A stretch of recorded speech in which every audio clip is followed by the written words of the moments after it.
Hello, everyone. I'm meteorologist Mike Mahalik here at WeatherWorks, and it's time for our final winter outlook for the 2020-2021 season. And again, with me is meteorologist Jim Sullivan, chief meteorologist, I should say. Jim, how are you? I'm all right today, Mike, and how are you? I'm doing pretty well. I'm pretty excited to hear about the rest of the winter here, and if anything has changed, I'm sure our viewers are excited about that too. So, but before we get on to that, just real quick, visit us on social media. We post a lot of good weather information there. There's always updates going out, and also our Weather Lounge podcast. Just search the Weather Lounge wherever you get your podcast and subscribe to that. A lot of good information there, a lot of good weather stories with meteorologist Brad Miller and myself. But enough of that. It's time to get onto the forecast. So let's take it right through. We're going to start with the temperature outlook for the 2020-2021 season. The snowfall outlook will be closer to the end of the video, and then we're going to do a check of La Nina and also analogs and caveats. So Jim, let's start with temperatures. Absolutely. So, yeah, here is our temperature outlook for the entire December, January, February period that is considered meteorological winter. This is kind of what we expect it to average out for those 3 months. So, there will certainly be variability within, but we expect more cold than warmth across the northern Rockies, the upper plains, the upper Midwest, into the Great Lakes. On the other hand, we expect it to be more mild than anything else across the southern United States and the southeast. That mild weather will probably work up the East Coast fairly frequently. I do think we have cold air worked in at times. I just think that there will be more mild days than cold days, if that makes sense, like across the mid Sure. Atlantic into New England. And in between, like the Ohio Valley, Southern Great Lakes into New England, there could be quite a bit of ups and downs through the winter. So we may not see one pattern lock in all season in that area. Right. And by the map I'm looking at that you're showing me here, Jim, has there been much change since the earlier preview? No significant changes, just some tweaks here and there, and the main reason for that is the one of the main forces behind our forecast, La Nina. Hmm. It was a big factor when we made our first forecast in September. It's at least as big of a factor, if not bigger now, and we'll get to that in a second. But basically, none of the large scale drivers have changed significantly over the last several weeks. So just some tweaks to the map overall. Okay. And yeah, it definitely looks like more of a La Nina type map. And looking at those water temperatures, I mean, you can't really miss the La Nina here. I mean, Yeah. So yeah, what if you might be asking, what is La Nina? And you're looking at it across the central and eastern tropical Pacific on this image. All that blue that is cooler than normal water, that is La Nina when those waters turn cooler. Um, some other factors that we looked at are a lot of warmth across the Indian Ocean, also some warm waters across the Western Pacific.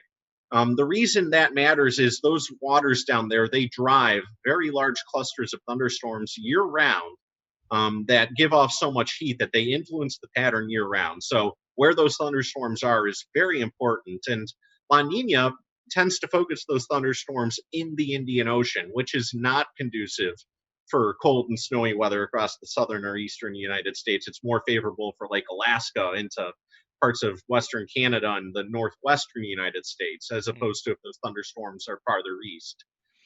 One caveat is the La Nina is not focused in the central Pacific. It's more basin wide or leaning east based with some water over the western Pacific. So that may at least allow for some variability through the season. yeah, so I mean, we're looking at La Nina. It's like you said, pretty much basin wide or central eastern based. Where is it going from here? I mean, strengthening, Yeah, weakening, where is it going? yeah, so it is a borderline moderate to strong La Nina right now.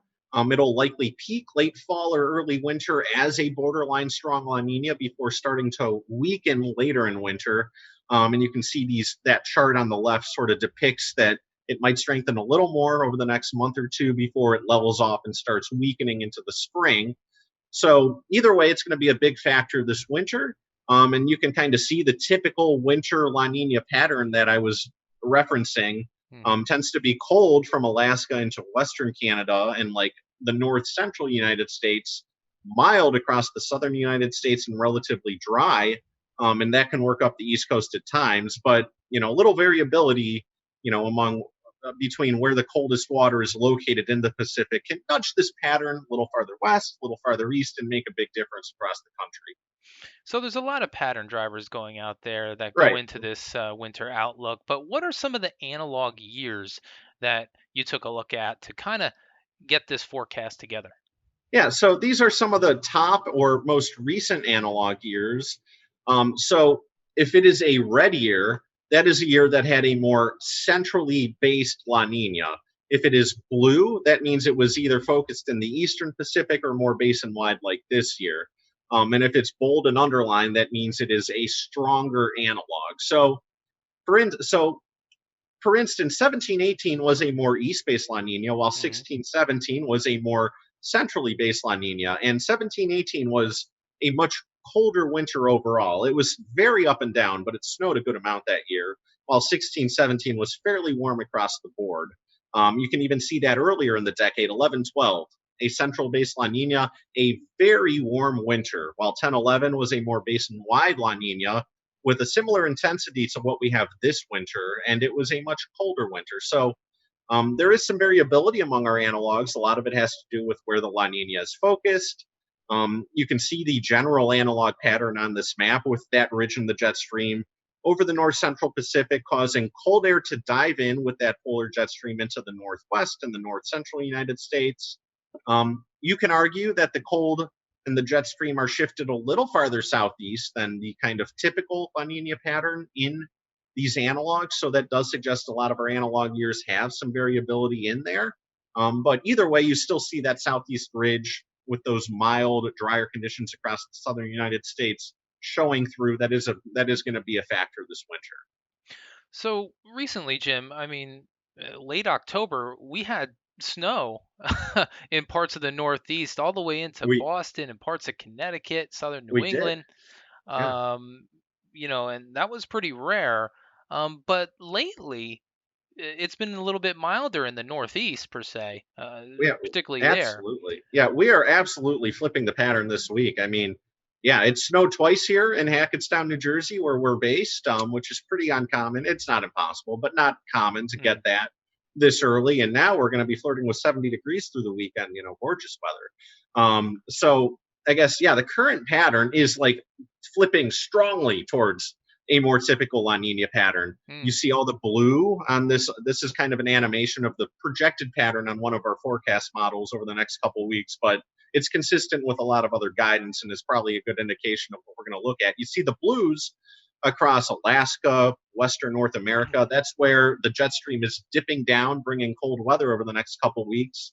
And then you see the reds over the eastern United States. That's the Southeast Ridge flexing its muscles, bringing our warm weather. And this is kind of the risk with a strong La Nina winter, that this type of pattern flares up often because the thunderstorms focus in the Indian Ocean, which kind of favors that cold shifting west, with warmth cropping up across the eastern United States. So this is, I'm not going to sugarcoat it, a very ugly pattern if you want cold and snow over the Mm, eastern and southern United States. Luckily, it's November and there's time to change it.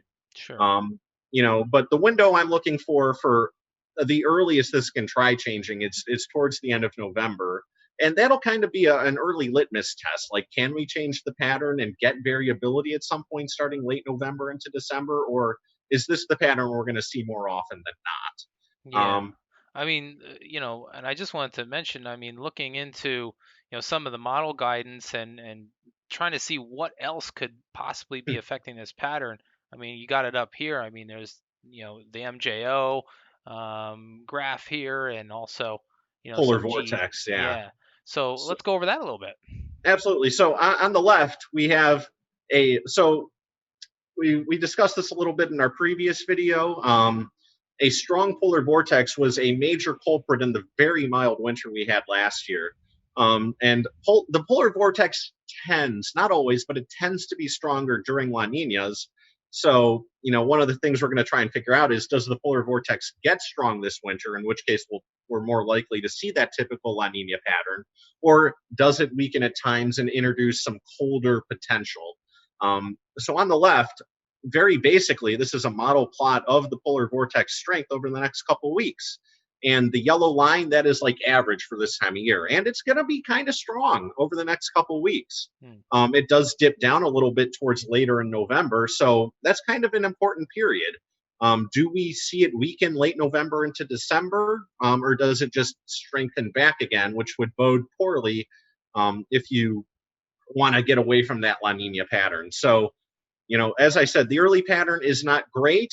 We do have an opportunity to change it late this month into December. And that's kind of like one of my first big checkpoints for how the winter might go is, do we see some sort of pattern change in like 3-4 weeks? Hmm.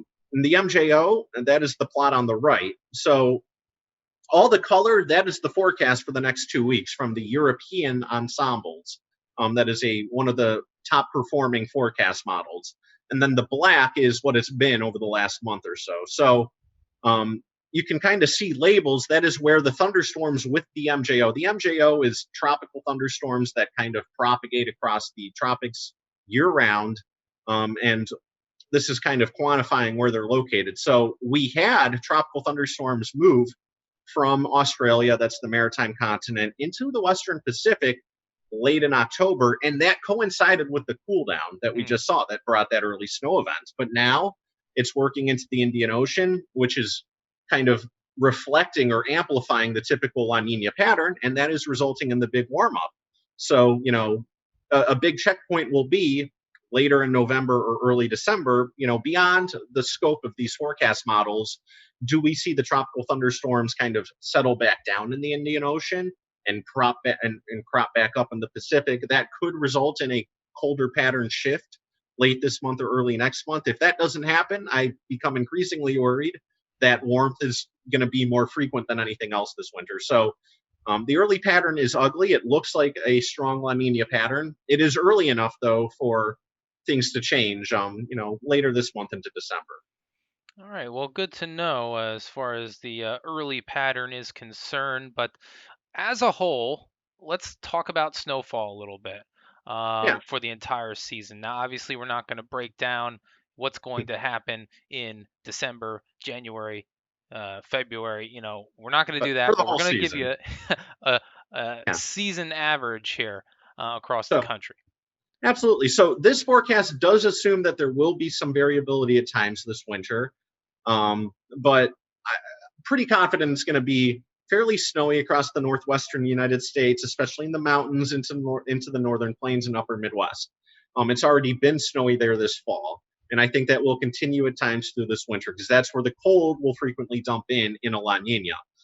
Farther east, the northern Great Lakes into northern New England, they're an area where it can still be relatively mild temperature wise and snow quite a bit because their average temperatures midwinter are frigid.